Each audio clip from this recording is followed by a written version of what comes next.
What's up, everybody? It's your boy Andrew L. Case, and you are now tuned into the Middle Initial Podcast. Today is December 12th, 2023, and I'm here with my co-hosts, as usual, Jude A. Jackson and Kevin A. Lewis. Jude, say what's up to the people. What's up, people? Hope things are going well. Eventful week as always. We're happy to have Case back. I'm happy, at least. I thought we told you to burn that hat, man. Oh, Legit. yeah. Legit. It's here. The hat stinks. Why is it here still? It's a Mets hat. I represent the Mets. Listen, the Mets are what they are, but the hat objectively stinks. Like, it stinks. The hat stinks worse than the Mets. I was gonna say it. I think the Mets have some hope. I was gonna say I wasn't gonna be the guy to say it. The Mets have some hope, but that hat does not. That hat has no hope. It stinks. Don't worry, I'll be going to City Field. Get some new hats. Find a place and burn it. Yeah, Damn. Have a funeral for that hat. Burn it. No. It's not worthy of a funeral. Just burn it. Burn it. Walk away. Boom. Done. That's also true. Kev, with the good hats, what's going on, Kev? Hey, shit, man. Just trying to get this podcast recorded tonight. Nothing extraordinary. Juan Soto is a Yankee, in case anybody has been living in a cave for the last 10 days. He's a Yankee. His little Zoom conference was today, and it was touching. It was emotional. It was beautiful. No, it really wasn't. But Soto's a Yankee. That's the touching part. God damn it. Soto definitely is a Yankee. Good acquisition by the Yankees. We're gonna get into this a little more baseball a little bit later. Speaking of hats, make sure you shop at dadsacool2.com. We leading off here.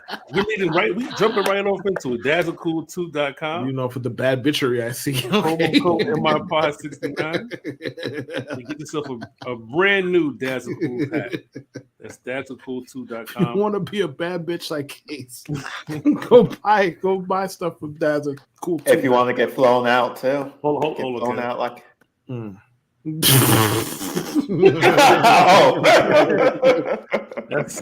the look. That's the look that got me here. Distance is crazy. That's the look that got me here. That's what got me. But yeah, make sure you go shop dadsacool2.com. Promo code MIPod69. Get 10% off. And also, before we start, make sure you click that like, you click that share, subscribe to Middle Initial Podcast on all social media platforms. Well, all platforms, I should say, but on Twitter or X, whatever you want to call it, Instagram, MIPod69. Make sure you follow us on TikTok at middle_initial_pod on TikTok. Make sure you follow the gang, of course, Kevin A. Lewis, Kelly W24, and Jude Truth at Jude Truth. Now, without further ado, let's jump into it. Bill Belichick is no longer a new England Patriot coach. Breaking news, breaking Bill. It just broke out today that Bill Belichick and the New England Patriots, I don't know if it's a mutual decision to decide to part ways, but it's been told that they made a decision about a couple of months ago when they're out there in Germany, losing to the Colts. I think it was their first loss in international play. I think they were like undefeated, right? They were like 3-0 internationally or something like that. It was some obscure, you got that one. I don't know. Yeah, some obscure stat that they had lost, international, whatever. But yeah, they made it. So that decision, I mean, comes to surprise. The decision was made months ago, and we're just talking about it now. So especially over that game, I don't know if it's over that game, particularly if that was the last straw, but I'm gonna pass this on to Kev because I know he has a lot of questions for Jude in the true test. So go ahead, Kev. First of all, rest in peace to this whole era. Everything, yes. I just want to make something clear here going forward. I'm finished with the Jets for now. Maybe I'll come back 8 years from now, 4 years from now, 20 years from now. Who knows? As of now, I'm done with them. But just a general statement with regards to anything I say about any other teams in the AFC East from here on out. Love dies. Hate never does. Yeah. So it's still fuck New England, it's still fuck Miami, and it's still fuck Buffalo. Damn. Fuck the Jets too, but for very different reasons. now that that's out the way, just wanted to make myself clear and get that off my chest and in the air. As far as Bill Belichick, the job that he's done this year, it's just funny that we have landed here because Jude praises that man for everything from taking his first breath in the morning to tying his shoes to whatever you could think of. Jude will praise this man for. He was praising this man for winning a game last week. First of all, the Patriots had won one game before that, correct, or two? There was one. I think they have 3 wins. They have 3 wins now. Yeah, 3 wins now. So they had 2 wins before this, and Jude is praising Bill Belichick for beating, quite frankly, a bullshit team. Starting Mitch Trubisky on Thursday Night Football on 3 days rest, and Jude was like, "That's a real coaching job." And then the Patriots were like, "No, it's not. We're getting this guy out of here. I don't know what real coaching job you're talking about." But I don't have a lot to say about the fuck Bill Belichick. I don't have a lot to add here.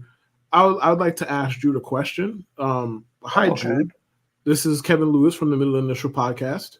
I'm here to ask you, what would you feel about a Week 18 win and sending Bill Belichick off with a loss? How would that make you feel? Very happy. Fuck that guy. Get him out. Finally erase that curse. Even if it costs the Jets draft positioning, that's what you want. Sure. Yeah. Okay. Why is that? What makes it? What would make that win so special? You send him off of the law after all the shit he's done to the Jets, everything he's done. You just send him off with a loss. It might not mean much. It probably won't mean anything, but it's just a nice feeling to get him the fuck out of here with a loss after all the pain, the suffering, the turmoil, the disrespect. You sound like Mary J. Blige right now. No more pain. No more pain. Like all the pain. The pain, suffering, disrespect, running up the score. What pain? Most of Belichick's era, the Jets have spent being fucking sorry. What pain are you talking about? There were some. I mean, a lot of them were self-inflicted. What pain? The Jets have paid to play in the playoffs. What, twice? Yes. And the Jets beat them once. So the Jets hit probably. I mean, Tom Brady himself said it was the worst loss of his career. Which, do with that information whatever you will. Yeah. So like, what pain did he inflict? What the Patriots were in 12 teams twice was so hard to bear? Was so painful? So there were some triggering games. There was the Buff Fumble game. There was the seeing ghost. The Jets sucked that game. What was the next one? Seeing ghost. Sam Darnold seeing ghost. Yeah, that team sucked too. Keep going. There were a couple of games in 2000. Well, let's see, 2012, the Stephen Hill game. I thought the Jets would win that game. Okay, keep going. Let's see. What good Jets team did the Patriots derail? None of them really. I don't like 06, and that team wasn't even that good. That team was average, and they rightfully went to Foxborough and got fucking whacked in the playoff game. So, pretty much. I mean, I can't think of any good Jets. I mean, maybe 2010 because if they beat the Patriots, they get a first round bye. But that's about. I mean, they beat the Patriots. They beat them. They beat the ass in the playoffs anyway. What are you talking about? But it was still 42-3. That's a triggering score. You thought that. Why would that be triggering when they got their lick back and then some in the playoffs like 2 months later? Why would that be triggering? That's fair enough. That was a bad loss, but I mean, it was awful. I was in a bar with dollar beers. I don't know how I got home. Oh my god, I don't know how I got home. I don't remember nothing happened. I remember Sanchez hit. I forget what was like Brandon Spikes. I feel like Sanchez hit him directly in the chest. Yeah. And buddy, that was like the middle of the second quarter. Don't ask me what happened the rest of the game. I don't remember. Yeah. I don't know. But yeah, I mean, Bill is gone.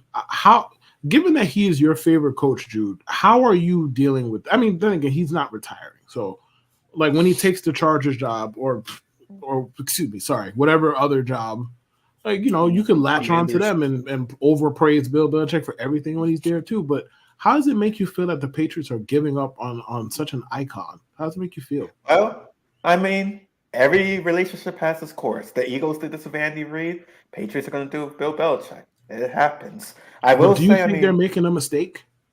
No, they're not. His time's run its course. We've seen what happened with Mac Jones. We've seen what happened with Bailey Zappi. They're not good. He's Bill Belichick. He's the author of the true test. What do you mean? What do you mean that it's you were cool? you were just singing his praises in the Discord about that's a true coach. So I'm legit. surprised. I'm not making. Like, we're not making this up. Like, legitimate. He is a true coach, but he's not a true GM. So he's sabotaging himself. Maybe it's a psychological thing. Maybe that's something he'll have to explore later in his life. But he sabotaged himself to win more games. And honestly, his impact of the game won't go unnoticed. That's all I'm saying. And I will also say, there was one other thing I wanted to say. Yeah, true test, all that stuff. That's what he is. I once had a dream. I'm phrasing like Martin Luther King for some reason, but I had a dream that I was just talking with Bill Belichick. And it was just the most insightful conversation ever. We were just talking some ball. He was very charismatic. I was like, wow, this guy's great. He'll be a great podcaster. It was beautiful. I almost cried during that. I was like, wow. First of all, I would like to formally apologize to our listeners for that NSFW doing tricks on it portion of the podcast. I'd like to sincerely apologize. We did that was not planned. His thoughts do not reflect any of Andrew or my thoughts. Thank you. He said he once had a dream, like he didn't just have that dream last week. Bro. What is this? I once had a dream. You literally told us you had a dream last week. Dude. What's this once had? Don't make it seem like this was something that happened like 2 or 3 years ago. Negro, that was last week, and we clowned the shit out of you for the majority of the day. It was insightful. He was just like charismatic. It wasn't real. It wasn't real. Like, is he dead? Did he come to you in a vision? Moses? Is he a burning bush? What was he saying? I'm asking that. But what was he saying, bro? Go ahead. I forgot. So whatever it was. So it was insightful, but you forgot? It was insightful. Whose man's is this, bro? I forgot. It was insightful and beautiful, but you forgot. Like what? Oh my god! The overall theme of the dream, it was just, hey, he could be a charismatic guy. Once he gets into podcasting, or once he gets into the TV show, it was a dream, Jude. It's not real. How are you making this man's career based off a dream? Now, granted, you did follow up by watching him speak on college today or whatever. Because he put on the old Navy helmet and said whatever. Like, you say he's a charismatic guy. I think Bill Belichick is boring as hell, and he's like watching paint dry. I really don't care. Think Bill gives us the boring. I don't think he's boring. I think he gives us the boring. So. If he's an exciting dude in real life and he has luau's at his crib and he wears Hawaiian shirts and stuff like that, there's a picture of him. Isn't there a picture of him like shirtless? In like a yard with a beer or something like that. There's some picture of him probably. Listen, probably. This man right here. Fuck this guy. Okay. Bill Belichick is the reason why I have issues today. What could have been was Bill Belichick was going to take over the reins in New York, take over from Bill Parcells, and continue a legacy of football. Mm-hmm. He told us, nah. In a shortly succinct facts or sticky note, however story goes, he told us, nah, I'm good. He goes to the Patriots. He wasn't successful right away. The Mo Lewis game, he damn near kills Drew Bledsoe. Brady comes in, and the rest is fucking history. Mm-hmm. His coaching tree is terrible outside of maybe a couple of names. And even that's kind of like, sliding. His legacy is intact. I think he has a total of 8 rings in total in his lifetime. It's like I think he had 2 with the Giants. I think he was an assistant with the Giants, and he has 6 as a head coach. He's a legend. He may not get the all-time wins thing, depending on where he lands as a head coach. I'm not too sure. Listen, I don't know how Bill Belichick personally is going to handle the report. I mean, I don't think ESPN even dropped an alert yet to say that it was like confirmed. I didn't see anything yet. Yeah. Maybe an ESPN alert, which was kind of bugged out because I'm seeing it everywhere, but not like a breaking news thing. But he's had a hell of a career. despite being a bad GM, he did manage to win. Well, a bad GM in the latter part of his career. He did manage to win that last ring with Tom and everything like that. Listen, I hope he retires, but like Kev said, he's not going to. I don't know what the next step is. There's going to be a lot of vacancies next season. I don't know if he's going to do like the Harbaugh thing, like I have to be a GM, or he's going to be willing to be under someone. And I don't know who gives him that type of position either. Like I don't know which team says, all right, listen, you're going to run the show.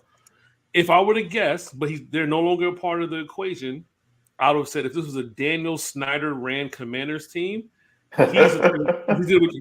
He basically gave the keys to Joe Gibbs, for whatever reason. If he was around, he was available, I think that would happen. I don't think any team in their right mind is giving Bill Belichick the keys to the ship. Especially Commanders, new ownership, stuff like that. I don't think so. But I mean, what if the Jets did? Oh my goodness gracious! Wouldn't that be something? Belichick and Ron. If Bill came in to right wrongs, they get Joe Douglas and Robert Saleh out of here, and they give Bill the GM role and the head coach role. What would you guys think? I would. Well, good. I might faint at the possibility. Bill Belichick and Aaron Rodgers. Do I have to apologize to the listeners and viewers again, bro? Do it again, Kev. Do it again. Listen, I would like to sincerely apologize for the NSFW tricks on it segment that Jude just put forth. I know I'm apologizing like twice in 6 minutes, but I like to apologize. His views do not reflect the views of me or Andrew L. Case. Thank you. One last run with Aaron Rodgers, Bill Belichick. After that, they can both fuck off. Oh, I care. Just get one last run, go all the way, get the ring. Belichick can right his wrongs. Aaron Rodgers can get better in the public eye, and then they both can leave, and that's it. Listen, I'm not going to act like I'm totally opposed to Bill Belichick coming full circle and winning us a ring. But I mean, if anybody's batshit crazy enough to do that, it would be Woody. And to be honest with you, it wouldn't be a half bad scenario considering what we have on defense already, and what we have on offense already under contract. So if Bill Belichick came here with those guys under contract, and he could basically figure out how to get offensive line and stuff like that and figure this out, I wouldn't be mad. I would not be mad if he was the coach one season with what we have currently and maybe some additions. I'm definitely not considering that long term. No, hell no. But if it was why not? Bill Belichick, he's a Hall of Famer. No, inner circle Hall of Famer. He would have to literally come in, win right away, and then win at least 3 more. And then I would never say anything bad about Bill Belichick if he came in and took over and won right away and won at least 3 more. But that's not happening, bro. He's a curmudgeon. I want to say something funny, and this goes back to when they decided to fire Bill Belichick. Robert Kraft was all the way out in Germany. He saw Mac Jones throw one of the worst interceptions you'll ever see in your life. And then he saw Billy Zappi throw a fake spike interception to 3 defenders. After seeing that, he must have been like, yeah, this shit's not going to work anymore. So that's just objectively funny. He saw those 2 news like, yeah, this shit's done. Listen, the good thing about this is that they kept it under lock and key, and no one heard nothing until right now. Even though I don't care when the news came out, if it was like the end of the Bills' era, ending of Bills' era. But I'm just surprised that they kept it in the wraps for so long, because we knew that the question was coming at the end of the season. We didn't know exactly how it was going to come about, if it's going to be a back-breaking loss or is it going to be, maybe they're tanking to get that pick or whatever. But clearly, no team knows what the hell they're doing when it comes to losing. Oh no! Because this is why the fuck we're here right now. Oh no! Because teams have learned how to fucking lose. New York Jets. Please don't do this. Let's talk about it. The Jets are 4. Well, they were 4-8 coming into the Texans game. Texans were 7-5. Texans, have a young, exciting rookie of the year quarterback, Pro Bowl quarterback as well in C.J. Stroud. What's his name? What's his first name, Kev? I gotta look that up. Pulled up the tweet. It was shoot. His name is so funny. Hold on, man. And I think he's a Hold junior. on. That's what the J. Yes. is for. No. He's a fourth, bro. A fourth. Yeah. He's the fourth. Coleridge, Bernard, CJ Coleridge Stroud. Bernard. So yeah, some random site had his government name, which is crazy. Coleridge. I'm no longer calling him CJ. Coleridge. His name is Coleridge. What is a Coleridge? With all due respect, what is a Cole? And there's 4 of them motherfuckers too. 4. He's Coleridge the fucking fourth. Coleridge Bernard the fourth. What? His name. He was born with a tin of fatback, some cornbread. Coleridge. I can't, but yeah, keep going. I'm sorry. He was born with emphysema. I'm sorry to be so flabbergasted. That's such a coal miner's name, Coleridge. Coleridge, the fourth. No disrespect to your name. We just joking. No disrespect to your name. But yeah, but Kev said that me and Kev talked before the game, and Kev said, "Look, it's a game that the Jets are probably going to win." And I was on the phone like, "Yeah, it seems like that because he's never faced a defense as good as ours." And Zach being benched for 2.5 games, and come back in a situation. I mean, we all knew that Zach was the best of the worst pairing of quarterbacks in the league. No shit, but the baby got their bottle, right? Shout out to Jake Assman. You got what you wanted. You got what you wanted, bro. You got Tim Boyle. You got Trevor Siemian. Didn't work out, player. You begged for Josh. You begged for Josh Dobbs. Why didn't we get Dobbs? He just got benched. He's got benched. There's a lot of backups, who are backups for a reason, and they're not doing good. And we watched everyone spin around and say, "Oh, we could have had this person," and every guy that we could have had stinks, pretty much. But Zach, in the beginning, first half, it was 0-0. It didn't look like nothing was going to happen. The Jets put up 30 second half points. We win the game. It's a good, meaningless win. That's fair to put. It wasn't a bad win as far as like who we played and where they were. It was a good win. It meant nothing. People are like, oh, why are you guys acting like that, bro? I'm indifferent. It's our 5th win of the season in December. Who the fuck cares, bro? We have to win out to even get to a wild card. And what is that going to do? Who the fuck cares? And I'm watching people rationalize this win and get excited for an improbable run for a wild card spot. And I'm just asking myself, oh no, why are people like this? Why are people like this? Have we gone through enough? Put your hand down, Jude. I'm gonna put your hand down. Because you're Mr. Wins are aphrodisiac and all that other bullshit. You play the win. Yeah. Fake ass Herm Edwards. But can't answer how are these wins beneficial to us in the long run? Can you answer that? In the long run, well, it might raise Zach Wilson's trade value up somehow, some way. If he somehow strings these games together, someone might be like, you know what, the Jets fucking suck. Let's give him a 3rd round pick for him. In which case, good for him. Oh, they're not getting no 3rd round pick for no Zach Wilson, man. Knock it off.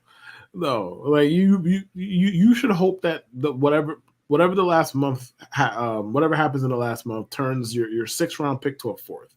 That's your best hope. And I don't even think you're getting a 4th, quite frankly. Hey, who knows? Maybe the Seahawks somehow get fleeced again and say, you know what? We can rehabilitate Zach, even though we got Gene. I don't know. Some teams are dumb. There's going to be a dumb team somewhere. I mean, he's not a box safety or a running back, so maybe they'll be less inclined to empty their own pockets. And I will say, and this is just like we've hearing from other people as well, I feel like you have to kind of keep the star players engaged too. Like, you don't want them all to just all be like, you know what, fuck this team. I'm requesting a trade. I'm out.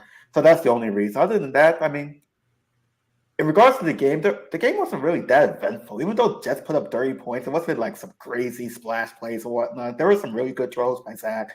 Defense did their thing. CJ Stroud got hurt, unfortunately. But it was a good game. Can't really complain about that overall. Jude, come on. Don't do that. We scored 30 points in the second half. This is the best fucking offensive output we had. Oh, yeah. It wasn't that impressive, but don't we watering it down now? This is the win. The win that you. I mean, wanted. he said it wasn't that eventful. I don't think it was about impressive. He was just saying it wasn't big splash plays, whatever. He had 300 yards that everybody been begging for. He threw 2 touchdowns, one more than one, and he didn't throw any interceptions. Yeah. And that's the crazy thing. I will say the crazy thing about that game is how dominant the Jets were. They could have been even more dominant. CJ Mosley dropped a pick. I think Michael Carter dropped another pick. It could have been easily 40 points, a random 40-point win over a most likely playoff-bound Texans in December as 4-8 teams. But I don't think any 4-8 teams lost this week. Sometimes it happens. Sometimes you just win the games you're in front of you. Because these guys are dumb. Patriots are winning meaningless games. Listen, we're going to get into the Giants stuff, but which is even more ridiculous than the Jets stuff because for some odd reason, we've already said this already. The Giants beating the Giants fans are clinically fucking insane. They think they have a shot to go to the playoff. Now I know the NFC isn't as good as the AFC, and stranger things have happened, but they really feel like Tommy DeVito is the guy to lead them to the playoffs. That's a totally different discussion. We're talking about the team that we all like, except for Kev. Mm-hmm.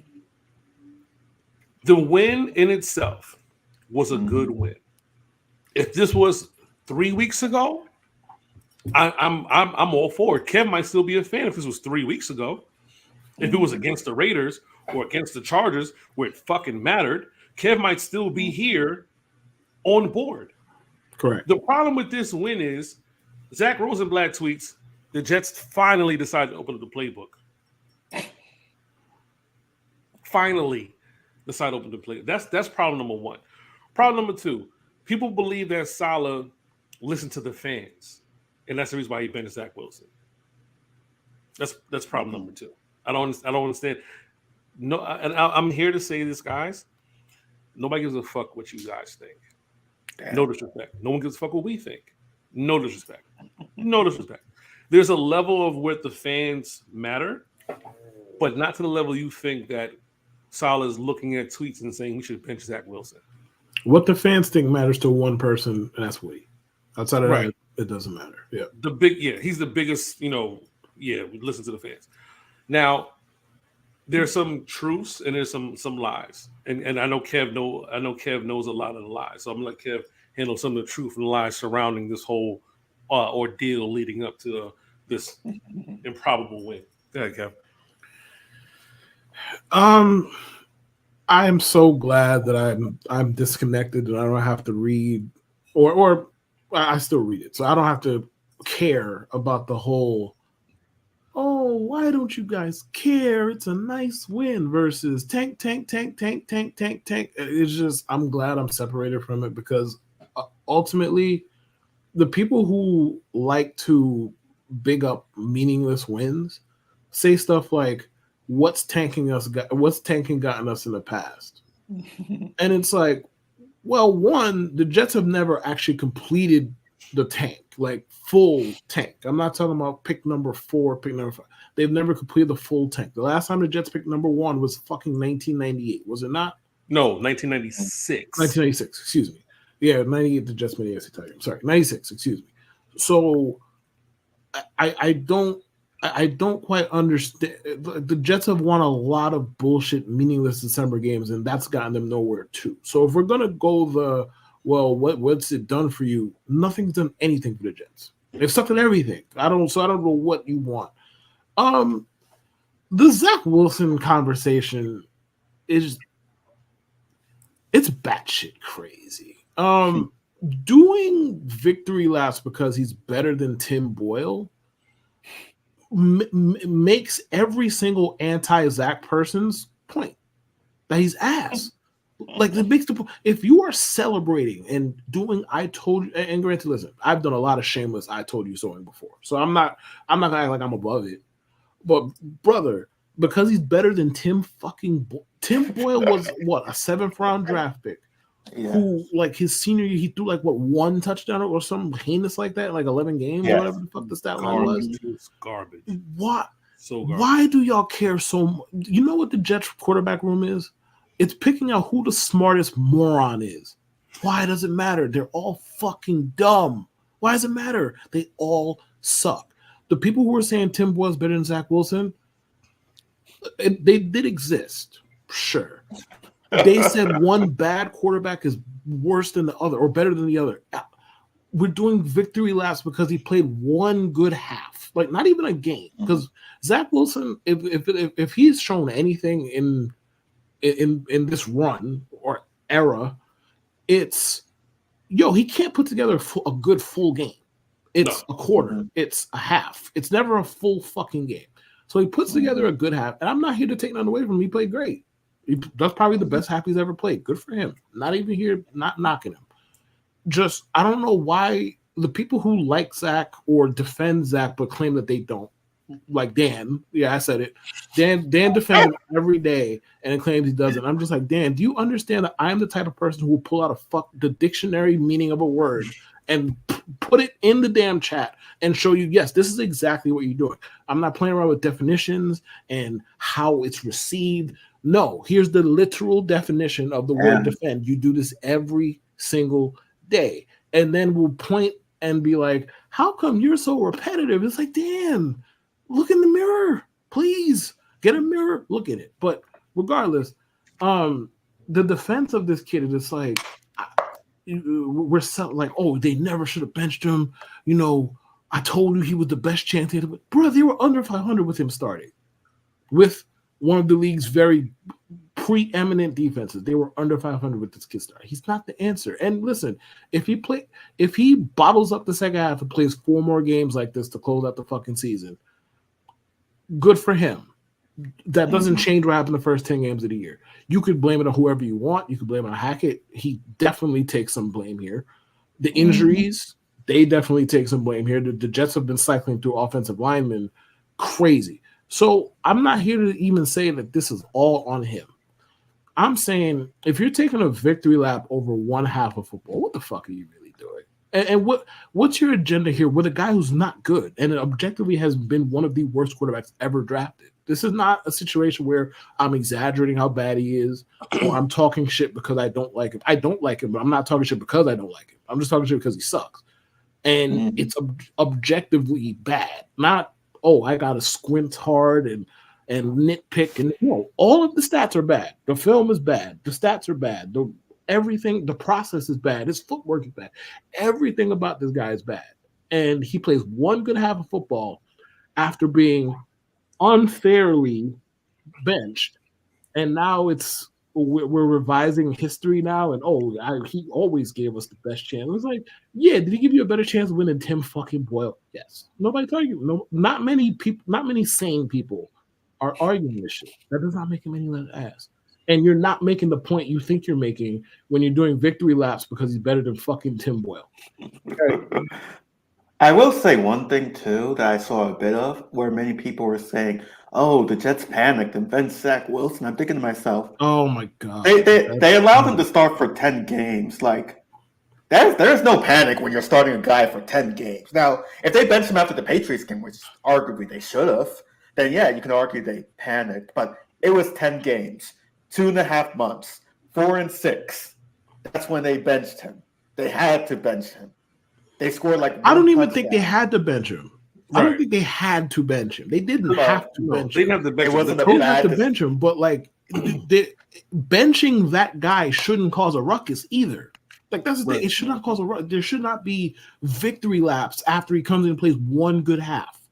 Bro, he played 10 games. It's not like if they bench him at 1 and 2 and you want to take victory lap. Can't say nothing to you. Like, okay, you got it. He played 10 games. Like, it was a miracle if the Jets scored 2 touchdowns in a game. It was a legit, 2 offensive touchdowns in a game. It was a miracle. Right.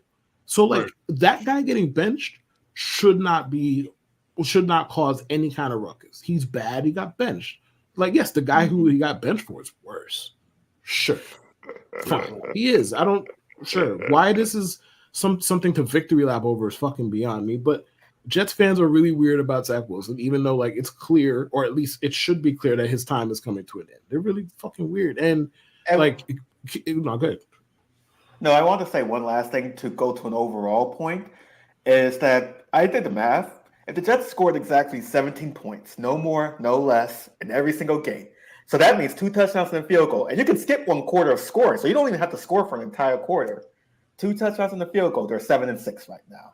If they scored 17 points in their 3 losses, they're 8-5. So it just goes to show. And Zach Wilson started most of those games too. So it's not like Tim Boyle was starting these games. It was Zach Wilson. So it's like people acted like Zach Wilson started week 1 and 2, got benched. Tim Boyle sunk the season, and then Zach Wilson came back. It's like, no, they allowed Zach to stay in for 10 fucking games. They weren't scoring. Panicked. They panicked and benched him. The only problem I have with that analogy, because we sit on Twitter about the 17 points. Salah comes on the podium and says, race to 20. You know, every game is a race to 20. Right? And smart people say, you know, like there's numbers bigger than 20, right? There's 21, there's 24, there's 25. Like, there's numbers bigger than 20, right? Mm-hmm. You say it's a race to 20, and then you score 12. You say it's a race to 20, you score 6, 14, 8, whatever they did. 9, 10. 9. Yeah. The thing that pissed me off, and this is another part of the compounding problem. People are saying, oh, well, Zach is this, Zach is that, and coaching has failed him. Coaching didn't bother you when they were literally not trying to actively play football. Like they played football when they had to, when it felt like Hackett was going to get fired, right, against Kansas City. The rumors was buzzing like, listen, this might be the end for a lot of people. Now, the Jets, for those who play at home, the Jets don't fire coaches mid-season. There have never been a coach fired mid-season. I don't even think a coordinator's ever been fired mid-season. I'm not too sure. Don't quote me on that. But the Jets don't. Greg Williams was fired mid-season. Right. Greg Williams. Right. Greg Williams. I don't remember anything before or after that. But Greg Williams was definitely fired in season. Mm-hmm. Right. But they don't fire head coaches during the season. But if Hackett's job or play calling duties were on the line, it was that game, and he called a good game. Albeit the refs kind of fucked us over, but he called a good game. Then he stopped. Like I hope people realize they played the Chiefs, who are a good defense, and they put up, I think, 21 points, and then they stopped fucking coaching. So if we're going to be mad at, if we're going to like, oh, Zach wasn't doing wrong, it's really time to put the screws to these fucking coaches. It's really like Salah. It's really time to there's no way I could be excited about this win, because it's like, you mean to tell me you guys could have done this all along? That's the maddening part. Right. You mean to tell me I have to watch this shit for weeks, hoping that you guys will score points and beat teams? What did you refer to it as? What? Jude Ball. Jude Ball. Yes. Jude Ball. Like, we had to watch you play Jude Ball for weeks, and then Salah like, always knew what you're slinging. No, you didn't, because you said he has a gunslinger mentality. We're trying to rein him in.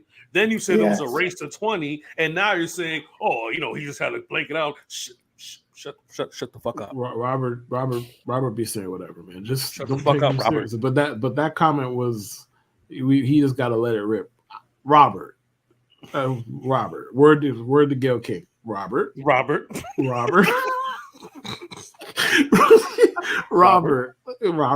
what are we talking about, Robert? Like, let it. He had to let it rip, sir. After the New England game, you said at least Zach played a clean game. You're gonna tell me that same coach was telling him the entire time, you got to rip, Robert. Don't think for the ball, Robert. Like the only times the Jets offense this whole entire year were good were pretty much the Chiefs game, where people's feet were probably held to the fire, and the Texans game, where probably people's feet were held to the fire as well. Like imagine if there's an actual playoff mandate for these guys. Maybe they would actually coach like their jobs would mean something. Bullshit. They'll just get fired. But yeah. Right. I mean, that's most likely, but maybe it'll be watchable football at least. Maybe it wouldn't be 14-12 or whatever the fuck we've been seeing. But the problem, this is the last point. The problem that I had is we win game 1 that we weren't supposed to win. We have 16 games left.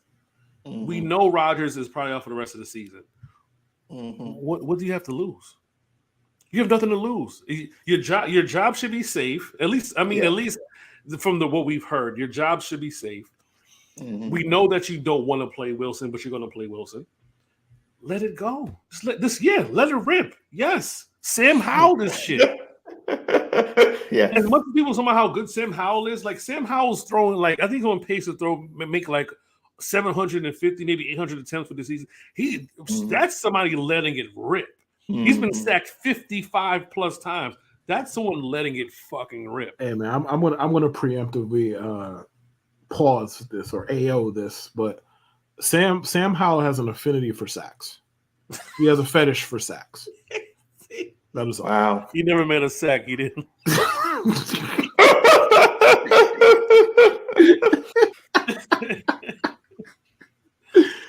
Oh God. Moving on. NFL scheduling.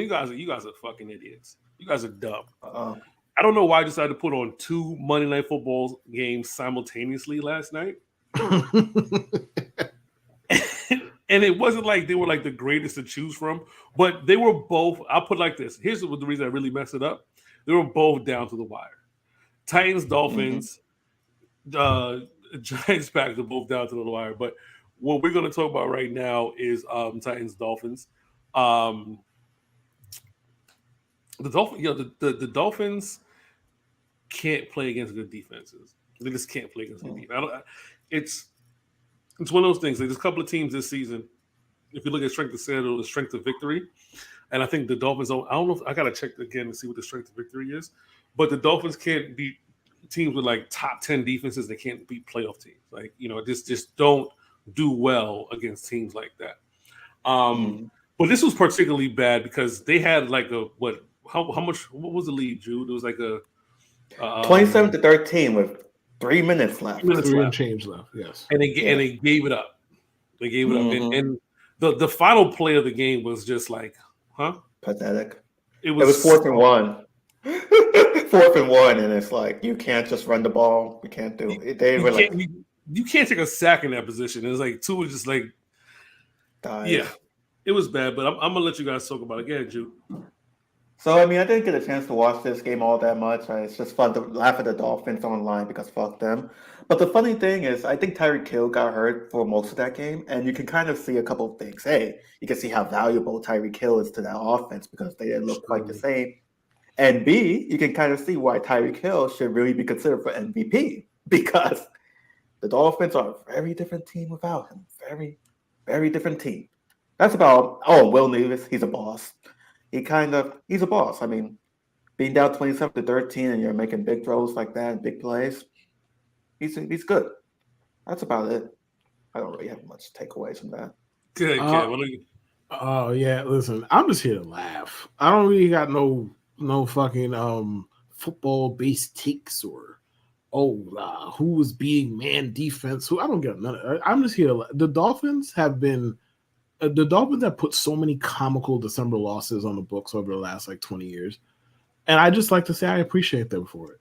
Because it just over the 20 years, the coaches change, the players change, the weather changes, the world changes. And December Miami Dolphins, just they haven't fucking changed. They just give you what they give you. Eventually it will change. All of these things come to an end at some point. Eventually it will change. Until that time comes and they actually become a serious organization, well, a more serious organization. To be fair to them, they've come a long way. I'm gonna just continue to laugh because giving up 2 touchdowns in 4 minutes to those guys is hilarious. The Titans don't even be trying to score half the fucking time, dog. And they 2 touchdowns in 4 minutes. They don't even be trying to score. They just be like, all right, look, how do we get out of this drive without putting the ball in harm's way at all? Like whether it's putting it in the air at all, like not even a deep, just throwing the ball, period. They half the time they're not even trying to fucking score. And they scored 2 touchdowns in 3 and change to beat, brother. Mm-hmm. The teams have been down 14 points in the last 3 minutes, 767 times since 2016. Them teams won 0 of those games. They let the Titans buck a 767 game trend. Do you understand what the fuck that I just told you? The Titans, not a good team, not a high-scoring team, not a high-power team. The fucking Titans did this to you in your crib. They had feet all up on the couch in your crib. Fuck All up on your couch. They had shoes on and all that. All up on your couch. No respect whatsoever for your house. Fuck your couch, nigga. Fuck your couch. Right. Fuck your couch, nigga. All up on your couch. Feet all up on your couch. No respect. No respect. Left the table a mess. Left the bathroom a mess. And then just left. No respect. These are your kings? And by your, I mean the media Dolphins types who love Mike McDaniel because he's so quote unquote quirky and whatever the fuck else. I'm talking about them. I'm talking about them. And I don't have none against Mike McDaniel. Just how he's covered is extremely cringe. Like he's covered for, like he wore a fur jacket to the game. And I think, oh, look at the drip. Stop. It's a fucking fur coat. Knock it off. It's a fur coat. He's not Cat Williams. Knock it the fuck off. All right. But I'm just here to laugh at the Dolphins. But I got everything I need to say off my chest, so we can move on. Thank you. Yeah, the strength of victory is 325. Like the Dolphins, I had this conversation with a lot of people this year. There's a lot of teams that have like 8 or 9 wins, and just look at the strength of, or even 8. Just go 7 or more, and look at the strength of victory. They haven't beat nobody. The Dolphins can't beat good teams. They can't beat playoff teams. They can't beat good defensive teams. The strength of victory is 325. Probably one of the worst in the league. It's just, it is what it is. I don't know why people think Super Bowl with this team. I know they have an explosive offense, but they're pretty much the Dallas Cowboys of the AFC East. Cowboys also have a very bad strength of victory.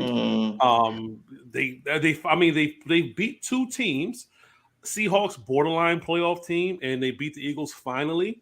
But everything else has been. I'd say the Bills. I honestly think the Bills are more the Dallas Cowboys of the AFC East, to be honest, because like Bills, everyone puts them as a Super Bowl contender every single year. They're like Super Bowl is the minimum, and they don't even make out the divisional. But I see what you're saying. Yeah, I agree with the Bills stuff, but it's just, hey, another team winning a game that means nothing. Oh no! Don't know the thing. So we've covered the Jets. Oh no! Tennessee's 1-1, and now this guy, New York Giants. He's got the sauce. Got the sauce. The gabagool or the gravy. Tommy DeVito is a walking gimmick as of right now. He's a walking gimmick. And then when I say they are steering into that shit, boy, they are Tokyo drifting at 90 miles per hour into every stereotype they could. Did you see his agent? Yes, that shit was, I don't know what the fuck. Yes. Yes, wise guy. It's crazy. There's like, listen, it's so funny to witness what happened last night. I'm gonna pull up the image as soon as I get the image. I'm gonna pull it up. But it was so funny to witness that game last night because the Giants, the Packers should be. I don't know. I guess they should be better. I don't know. They're 6-7 now, whatever. I feel like they are what they are. Yeah, you kind of feel it. I mean, but Jordan Love has really turned it up the last 6 weeks, but they are what they are largely. Yeah, right. But the Giants doing typical Giants shit. We talked about this last week. Not last week, maybe 2 weeks ago. I was here last week, 2 weeks ago. They're just ridiculous. It's just a ridiculous franchise, bro. I've never understood how this franchise. I mean, I do understand how this franchise got to where it got, but I don't understand why it's like this. Like the Jets and the Giants are both 5-8. The Jets have, I think, an 11% chance. I don't know if it went up. So I think it went up. I think it went up a little higher since the Miami Dolphins lost. But they had like 11% chance if they went out to go to the wild card. I think the Giants have around the same percentage. But the coverage, you would swear that the Giants are this darling team that has been fed the raw hand and oh my God, woe is us, and now things are turning around and they're milking this shit. Look at this shit. That shit's crazy. What like he looks like Skip Bayless's shady ass cousin. He does. Hey, Skip, this is Tony. He looks like a Bro. bookie, to be honest, too. Like he Bro, looks like some people owe him money. like, who's he on the phone with? Who's he on the phone? Like, who do you think's on the phone right now? His mom. You know, since Tommy DeVito. I'm serious. Since Tommy DeVito, like they even mentioned. Hey Sandra, it's me, Tony. Fire up the chicken fingers running away right now. It's crazy. I will say about Tommy DeVito's overall plays, he's gotten better. There's no doubt that he's gotten better compared to how he was these first few games, which also makes it hilarious how Dabo versus the Jets told the man never to throw a ball and lost the game. And they could very well be significantly in the playoff picture if they actually told DeVito to complete more than 2 passes. But it was just like, don't throw the ball. So that's kind of hilarious. But overall, I mean, that game was pretty good. It's a good game. The refs are bad, though. Like, I want to say the refs are horrible. And it's like, it's gotten comical to this point. It's like every week. And it's not even just the wrong calls or the bad calls. It's them stopping the game to review something. And it takes like 10 minutes. And it's something that's like, oh, this is easy to spot. It's incomplete, but it's taking them 10 minutes. It ruins the flow of the game. It's every single fucking game. I don't know what they have to do, but it mars the product so many times. Like, the product's bad as it is, and the refs just make it worse. And I also want to give a shout out to the Packers defense at the end of the game for providing no resistance whatsoever. It's like usually a 2-minute drive, there would be some resistance, some big play. Nope. Every play Tommy DeVito made, first down or a positive play. That shit was, yeah, that's about it. Kev, any thoughts on this? I know you don't have a lot to say about it. Actually, probably have more to say than you think. First of all, rooting for the Packers defense to do anything has always been a fool's errand. Has been a fool's errand for a long time. That aside, I'm so tired of hearing about Tommy DeVito. Oh my fucking god! Like, listen, I like fun. I understand why this is fun for people. Okay, I don't want to sound like I'm just the Grinch guy. I don't walk around like, hey, fuck Tommy DeVito. Why do you enjoy this? I just personally don't enjoy it. So like, I don't enjoy it because I am tired of the mediocre white quarterback gimmick. We do this all the fucking time. They did it with Ryan Fitzpatrick and his dusty ass beard. They still do it. He has a fucking job on Amazon. The next first astute take he gives will be the fucking first. They do it with Gardner Minshew and his stupid fucking mustache. Now they're doing it with Tommy DeVito. It's like, okay, he's Italian. I get it. Like, how much more are you going to tell me that he's fucking Italian? He's Italian. I understand, bro. Like, if he was at least good, fine. Yeah, and yes, he's improving. He's still bad. Like, he the only good thing, I'll say, just the humanity standpoint, he's making himself a lot of money over these weeks. Good for him. Genuinely happy for the kid, because not a lot of people get that kind of opportunity when you're a third, fourth string or whatever he was coming into the year. If he was even on the team, I don't even remember. But good for him, truly. The gimmick and the beating me over the head with the he's Italian and he likes chicken cutlets and chicken parmigiana or whatever the fuck else. Enough. Knock it off. Enough. I'm so fucking tired of hearing that shit. Enough. Like, I get it. The Giants are fucking boring. So you found something interesting and you're gonna latch onto it till death do us part. Enough. I get it. He's fucking Italian. What more do we need to go on with this, bro? He's Italian. Sure. Cutlets and all this other bullshit for a quarterback who clearly is not good. It's like, enough. Also, but it is funny that he is playing way better than Daniel Jones did before he got hurt. So that part's funny. I appreciate that part. Daniel Jones, they paid Daniel Jones $40 million, and he has been, by a good distance, the third best quarterback that played for the Giants this year. You know who Tommy DeVito is? Gallinari. Remember when Gallinari was here and it was just like they did the most. But at least Gallinari was good. He was good. Tommy DeVito is a fucking fourth string quarterback, bro. Who's getting a shot, and good for him. Like, I don't think I need to see his family every time they complete a pass. I don't think I need to see that shit. it ain't for me. Like the mediocre to bad white quarterback gimmick is just not for me in general. This is not even a Tommy DeVito thing. It's not a Giants thing. I hated it when they were doing it with Gardner fucking Minshew, who's never played anywhere near New York. Well, he played in Philly, whatever. He's never played in this market, and I hated that shit too because he fucking stinks. Like, stop but Kev, you know what it is? I know the answer. Italian Americans are dying for a hero. They're dying for a hero, a real one, because they're to this date their hero is Sylvester Stallone. You know how desperate you are for a hero when you make a statue in Philly about a fictional character. Sylvester Stallone is not an athlete. He's not an athlete. He's the Rocky character has a statue in Philadelphia. Can anyone name another fictional sports icon that has a statue in any city? No, not off the top of my head. Air Bud. Maybe Air Bud. And it's like there've been like 20 of them because they've all died. Like all the dogs have died. Oh, damn, Case, what are you doing? The dogs like died on set and stuff like that. Air Bud is like a yo, it's like imagine there was like a Mighty Ducks statue of what was the coach name? I forgot the name of the coach who was the coach of Emilio Estevez. Imagine they erected a statue of Emilio Estevez in Anaheim. I mean, the movie was so big they made an actual NHL team. We had a cartoon show. There was memorabilia, but there was no fucking statue erected for a fictional person.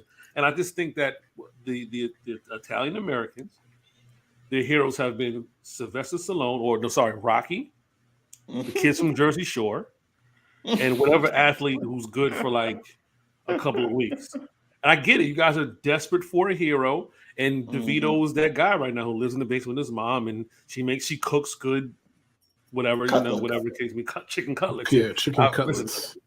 Listen, Italian food is amazing. I've had it before. You know what I mean? I get it. I love a chicken cutlet, so I can't front on that one. Love it. Can't front. But the fucking straws that they're grasping at to try to make this kid something. Jesus Christ. I want to say one more thing to go back a little bit to the playoff point I made earlier. It's the thing with the Giants is that it's slightly more plausible in the NFC because their schedule, they play the Eagles twice, and then they play the Rams, and then they play, the Saints. So they play Derek Carr, Matthew Stafford, and the Eagles twice. The problem is thanks to Brian Dabble not trusting Tommy Chicken Cutlets to throw versus the Jets, now they got to beat the Eagles one time. And for as long as I've known, they've never beaten the Eagles in a meaningful game. For at least 5 years, they have never beaten the Eagles in a meaningful game for them. So it's like, yeah, Dabble screwed them. Bro, like everything comes together. They're going to get crushed. I'm predicting. I'm predicting the Jets win another meaningless game against Miami. I'm predicting the Giants are going to lose. And the Giants season is going to be effectively done. And they're just going to win. And they don't give us hope for like another week before the wheels fall off. But I'm predicting the Jets win versus Miami because a lot is going wrong. And the Jets defense is good enough. And we've beaten them already. And it's just like, I don't see the trend changing, especially with injuries to Tyreek Hill. I think their center is unfortunately out for the season with I think an ACL injury. And I mean, listen, one thing about wins that I've argued the whole thing. It's meaningless to us, to the players, the smiles on their faces, and I don't know if they believe they're going to the playoffs, but you can't convince players of that skill set to give it up, especially on defense. Like you can't really convince them to give it up. And I'm not saying the team should give up, but I'm just saying there's no benefit to winning these games. But listen, the Bears won, the Giants won, the Titans won, the Jets won. No one cares that there's like 5 or 6 really good quarterbacks coming out next season, and someone's going to miss out on some really good talent because they don't want to go 4-13 or whatever. Whatever. Whatever. Let's move on to baseball. Ohtani is in LA, sort of. He's no longer playing for the Los Angeles Angels of Anaheim, which is a stupid ass name. Very stupid. Oh my god. He packed his shit and moved 20 minutes down the way Matter of fact, he didn't even pack. He just cleaned out his locker. It's like, yeah, guys, great job, great job, Angels, for not getting anything via trade value, letting this guy walk down the fucking block. That's insane, Bill. I mean, that's like what a shit organization that those guys are. Like, I can't believe that team once won a World Series that everybody loved them, and they just fell off. Oh yeah, that feels like a long was this time. Before, was this before 1992 or like was this before?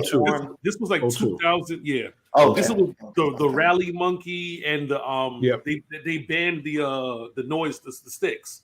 They felt like they had banned like the following season.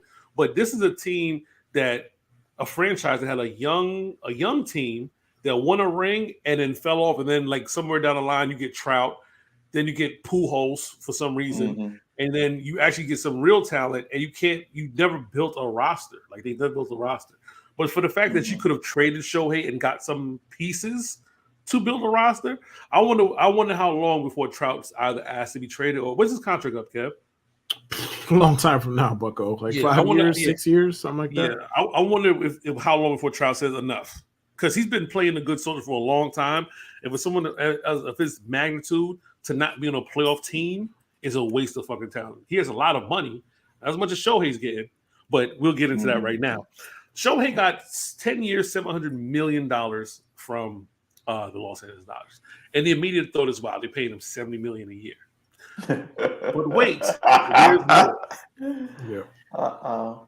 Under his guidance, and I guess whoever his agent is, and the team decided to say, you know what, I'm going to take only $20 million of this $700 million, and the $680 fucking million left, you can pay me until I'm 72.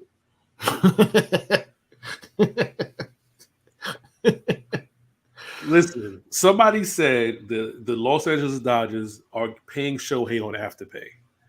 Somebody said that they're paying him through Klarna. Jesus Christ! Now here's the problem, and I'm using quotes. People are saying this is not legal. And Kev, you're a bigger baseball person. Oh, it's legal. They're saying it shouldn't be legal. Right. But that's what I'm saying. But people saying it's not legal. A lot of NFL people chimed in too, which is so funny. I love when contracts come out. NFL people come in like, "Hey, should they be doing that?" I'm like, guys, you guys have your own like mountain to climb. Please leave other sports alone. leave NBA alone. Leave MLB alone. Climb your own mountains, right? Shohei said Patrick Mahomes a text after he signed. Hide the money, y'all. There's poor people. Oh my goodness! Yeah. But Kev, the thing about this contract, and people are pissed, rightfully so, right? So, that's how is that fair? Because now they can spend even more money. I'm like, well, duh. Like, if deferring money is nothing new. In major sports, there's just never been a bigger name to do it on this kind of level, right? Because they said, I think Antoine said Ken Griffey is probably still making $4 million a year from Seattle, something like that. Yeah, something like that. I see that every year. Ken Griffey Jr. Right? Bobby Bonilla Day, they deferred his contract until he's 70 years old. You know what I mean? Which was they didn't have to. That's the thing about that contract; they didn't have to. They deferred 5-point-something million and it's compounded interest over time. But with this deal, are more teams going to try to pull this off and sign guys for big money and defer it down the line? And if you are a professional athlete, Kev, I'm gonna start with you, Jude. If you're a professional athlete, Jude, is this financial security? You know, there's been this debate about it, and I get some people talking about inflation and interest and all that stuff. For me personally, I'd rather just know that after I'm done playing, I have this nice guaranteed ass paycheck of $70 million every single year. I think it's deferred over 10 years. I don't know if it's like deferred to 72. No, it's deferred. It's deferred longer. No, it's deferred longer. Okay, yeah. I don't know how long. So it's definitely more than 10. Yeah, they said this will be paying him until he's like 72 years old, something like that. Oh, I would rather have that paycheck every single year. And I'm sure like some people know that he's also probably getting endorsements too. He has a big fan base in Japan, obviously. So it's not like he's getting deep 8 figures. Yeah.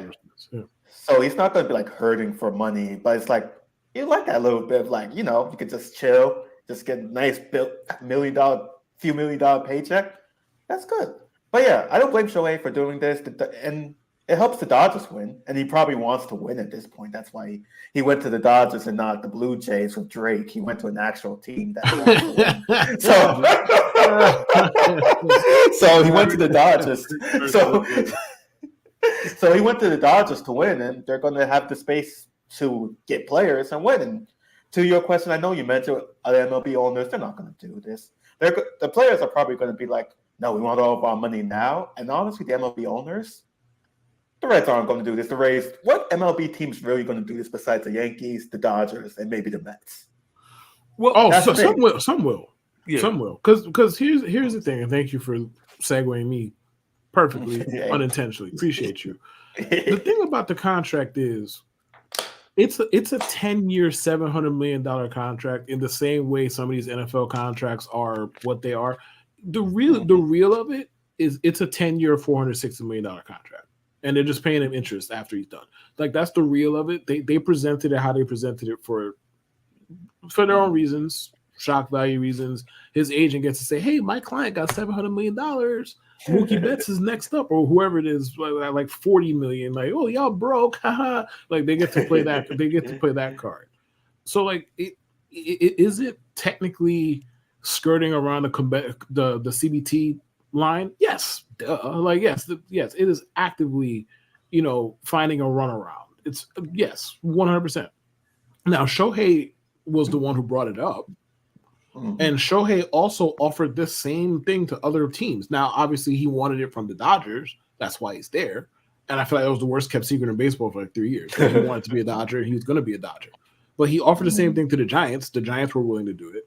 Granted, the Giants have been trying to give everybody money for like a solid 10 years. Everybody, every year, the Giants are free dinner in the fucking phone of every single massive free agent. Just, roof Chris. They say the Giants are the roof Chris. Yes, bro. Bro, it's just free dinner every like you see the Giants number on your phone, you know what time it is. I don't take them serious, but I take the food. That's what it is every single fucking year. But as far as I think it's so unprecedented that we're not going to be talking about this shit in a year or 2 years. Like, I don't think Juan Soto's doing this shit. I don't think anybody else is going to do it to this degree. Deferrals have been happening forever. Owners wanted to address that part of it, but it was so minor to them that nothing ever came of it. It's like some of them had a problem with it. Others were just like, shrug. And then that's just what it is. So I personally don't think I think all the small market fans are whining, and I'm not even saying that as disrespect. Go look at the people who are complaining about this. It's the fans of teams like the Tigers, the Royals, the Pirates. It's not like Yankee fans. I can't sit here and complain about this shit. The Yankees are probably going to try and do it. I can't sit here and fucking complain about this shit. What do I look like? I'm a fan of the team with $300 million payroll. Right. You want to bet they're going to be like, hey, Juan, you saw that contract, right? Like, we're not going to do you like that. Like, we're not going to ask you to give up that much in the future. But, give us like a little $35 million haircut. What's up? Talk to me. Right, a little something. Yeah, so like it's a lot of small market complaining, and I'm not even bashing them for it because really the real of it is a workaround. Like, the Dodgers are being cheeky about the shit. We know that. Okay. But the reality of the contract is it was presented that way to spur discussion. But that's what a lot of these contracts are. A lot of them NFL contracts ain't what the figures say they are. It's more like 2 years with options, more or less. And then, my client got $140 million. No, he didn't. They're not seeing the end of that contract. You know that shit just as well as I do. This shit is a 10-year, $460 million contract. That's what it's going to read on the luxury tax line. And that's essentially what it is, because he's going to count against the tax $46 million every year. Right. Now, I think a lot of the reaction came from the fact that a lot of people just didn't know about the value system, because once they saw he was taking $2 million, they thought he was going to count as $2 million. That would have been absurd. Yeah, that would have been that would have been absurd and very illegal. I'm sure. Right. So very illegal. That would have been absurd. He's going to count 46 million. If you just pretend he signed a 10-year 46 million, 46 per, then you don't care, right? Then the $700 million doesn't fucking matter. So it's just a lot of much ado about nothing. A lot of this. Thank you, Kev. And I don't care about the numbers as far as like what's going to cost the team like down the line because they're billionaire owners. You know what I mean? They choose to do that. They could do it just like the Mets could have chosen and said, you know what? Because the first thing when Steve Cohen came in, they're like, so are you just going to pay off Bobby Bonilla or what? And they're like, no. And I'm like, why the fuck not? Like, it's not that much left. They're like, nah, we're just going to just let it run out till 2035 or something like that. He's going to get paid. He's literally getting paid till he's 72. It's the most ridiculous thing ever. But they decide. But the thing is, the Mets steered into that one and said, hey, you could stay. Remember that promo they had that you can sleep, like spend a night in Citi Field and like this Bobby Bonilla suite and shit like that. Like no. You don't remember that shit? No. Oh my God, they had the whole contest. No. Like, yeah, like I think they paid for it or some shit, but it's a Bobby Bonilla like suite or something like that they can have. You could just basically stay into whatever. But whatever the case may be, it's not illegal. It's common as fuck, like Kev said. Kev made an excellent point, and we could move the fuck on. Ohtani's a Dodger. Good for you. Maybe the Dodgers win a couple of World Series. Maybe they don't. You know what I mean? Who gives a fuck? I love this is my segment right here. This is my segment. I love this segment. I hate all you motherfuckers. Fuck all you. Tommy Massa. I've been away from the show for a while, and I text Kev and Jude and Dan, I get like, hey, segment idea, stuff like that, whatever. Mm-hmm. But my shit now is about audacity. People have some fucking audacity.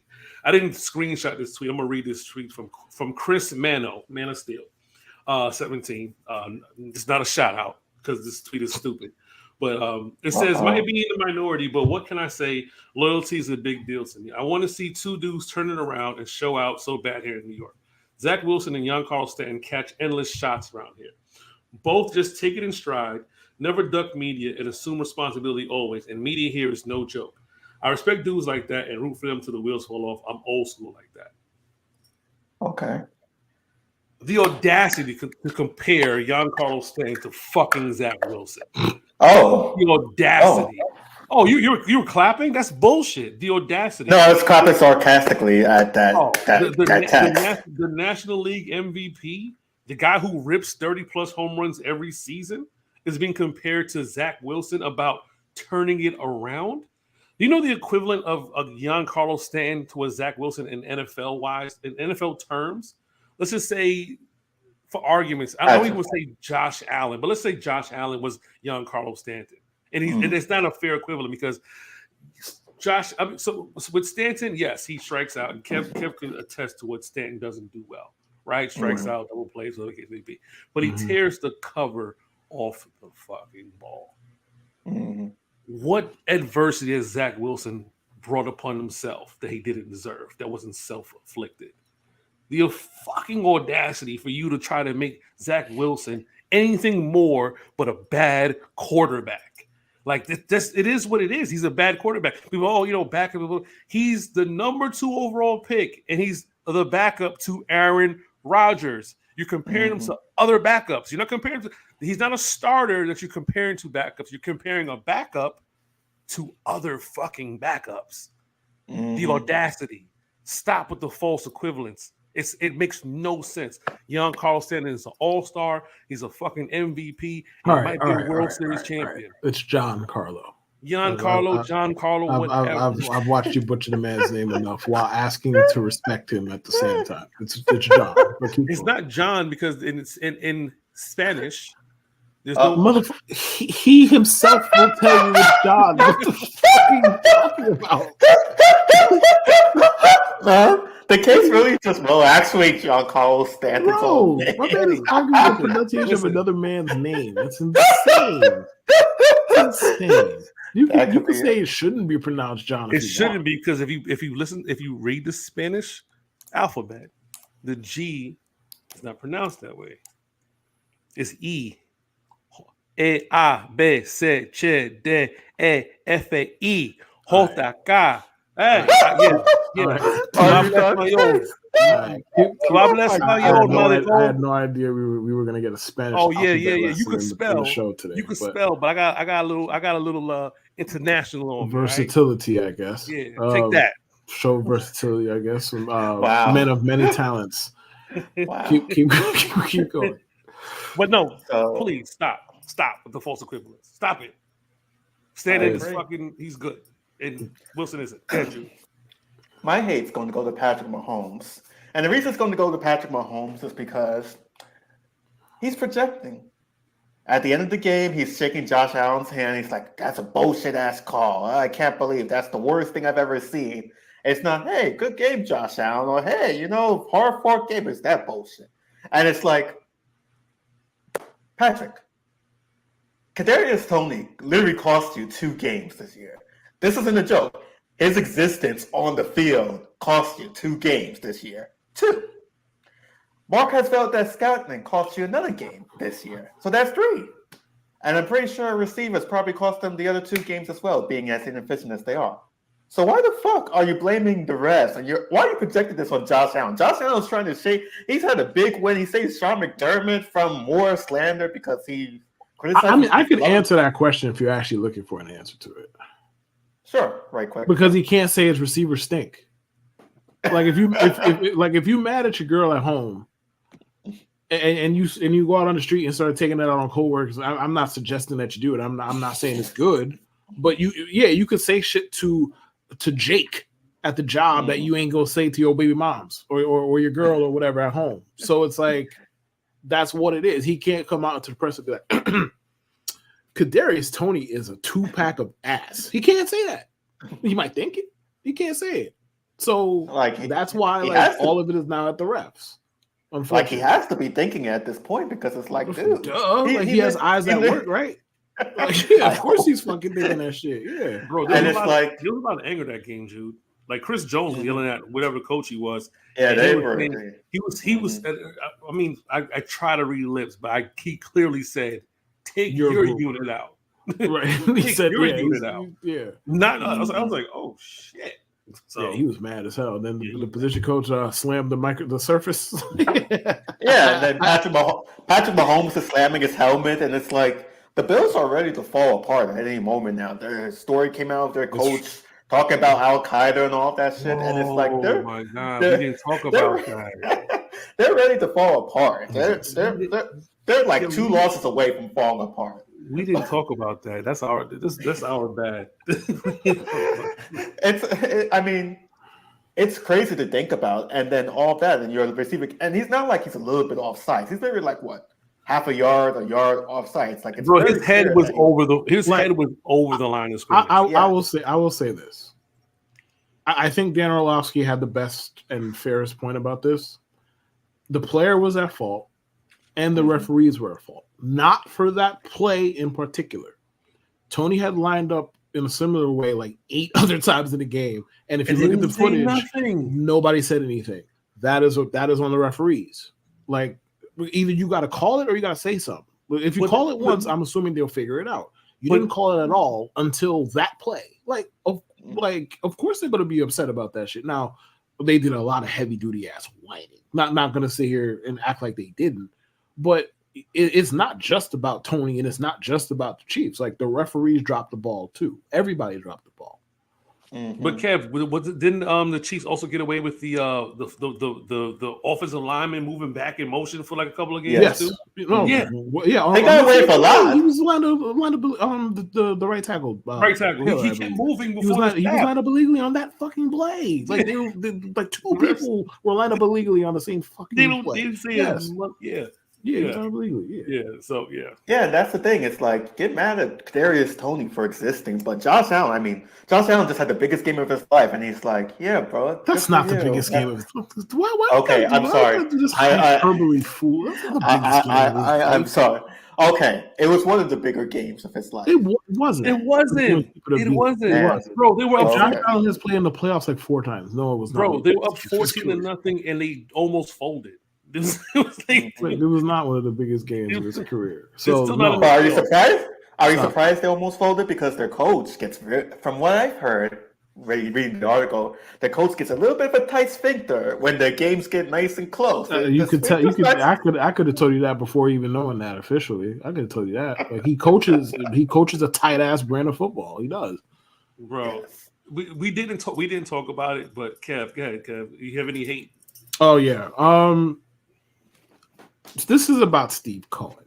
Now, I don't like baseball, basketball. I just don't like billionaires in general. So like, this is not like exclusive to him. Well, it is exclusive to him, but you understand what I'm saying. It's not about him specifically and individually.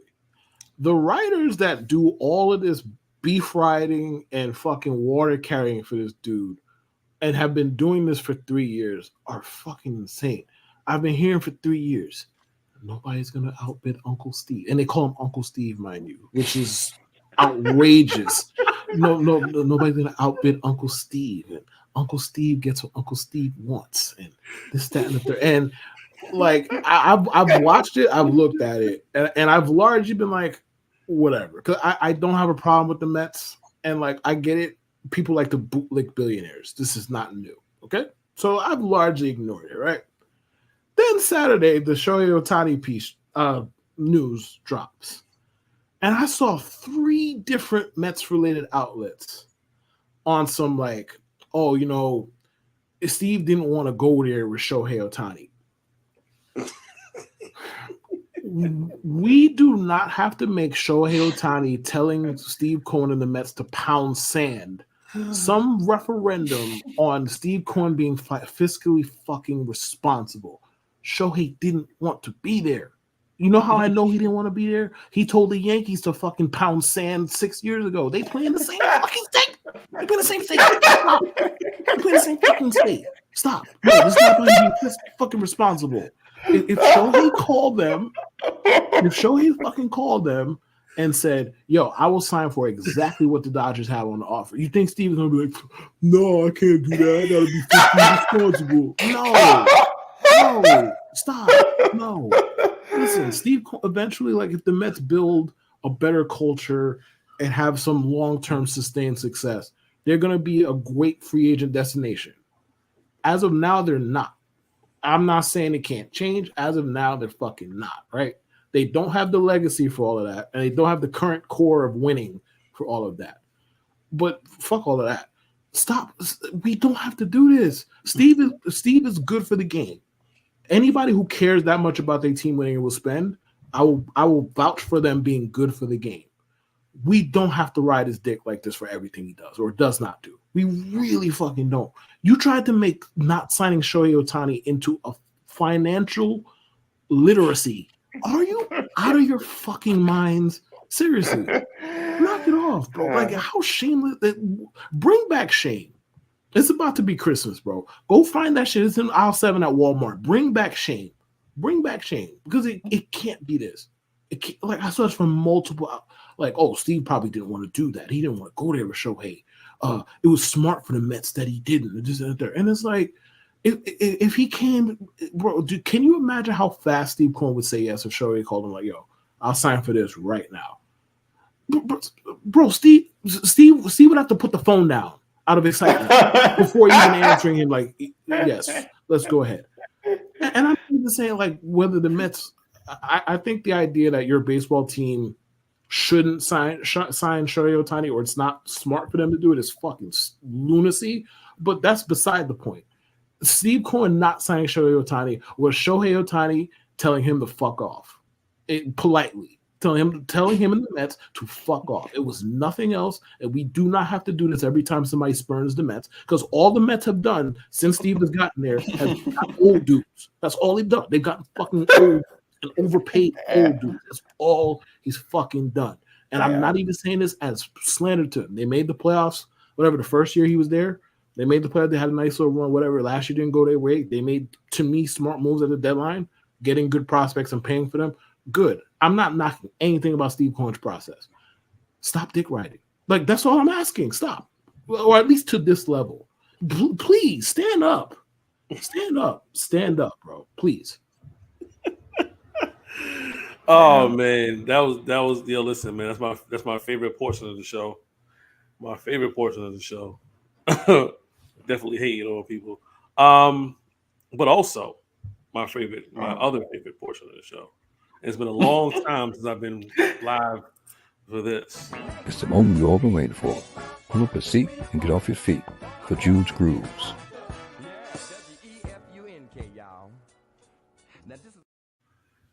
It's time for the groovy one. Dude, what are we grooving on tonight? This is a song by Dan. I forgot what it's called, but it's a song by Dan. Dan?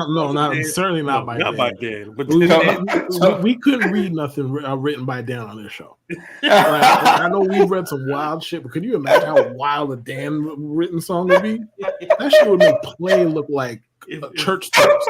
If we had monetization, we'd be demonetized. Yeah. So here we go. Oh, baby, I like it raw. Yeah, baby, I like it raw. Oh, baby, I like it raw.